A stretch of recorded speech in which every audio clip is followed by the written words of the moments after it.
Dans le prochain épisode de Plus belle la vie, Abdel découvre un nouveau monde. Sonali fait tout pour connaître la vérité. De leur côté, les Nebou testent leur plan. Attention, les paragraphes qui suivent contiennent des spoilers sur l'épisode de Plus belle la vie diffusé demain soir sur France 3. Abdel refuse de trahir Elisa malgré l'insistance de Barbara. Abdel refuse de trahir la confiance d'Elisa en récupérant les données de la tablette de son père.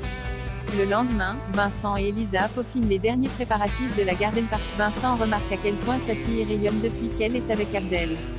Pendant ce temps, Tim propose à Barbara de se passer de l'aide d'Abdel. Le journaliste lui propose un plan B. Abdel se rend à la garden party, où Elisa lui raconte des indiscrétions sur certains invités. L'avocat constate qu'il y a du beau monde, notamment Lougan et Rebelle. Peu après, Vincent présente Abdel à Marc-Émile Dutreuil, un conseiller financier dans l'immobilier à la recherche d'un avocat. Au même moment, Tim et Barbara débarquent sur les lieux sans autorisation. Pendant que Barbara le filme en direct, Tim s'approche de Rebelle et l'accuse d'avoir touché de l'argent pour étouffer l'affaire du cadavre découvert sur le chantier de BTC. Les Nebou testent leur plan. Babette, Manon et les bébés sont enfin de retour à Marseille, pour le plus grand plaisir de Patrick. Babette s'inquiète que quelqu'un remarque qu'ils ont interverti les bébés. Elle aimerait également en parler à Yolande, seul membre de la famille à ne pas être au courant.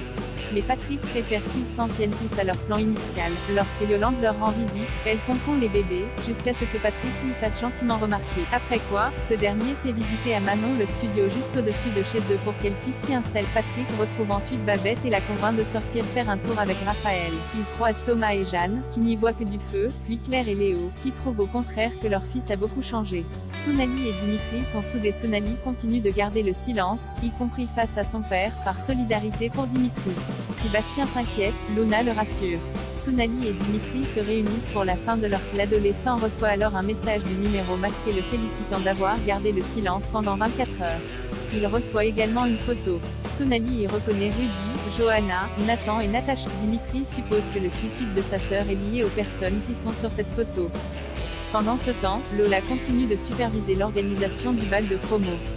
Elle demande à Kylian s'il veut venir, affirmant que cela lui permettrait de se changer les idées. En revanche, elle estime qu'il ne devrait pas venir uniquement dans l'espoir de voir Betty.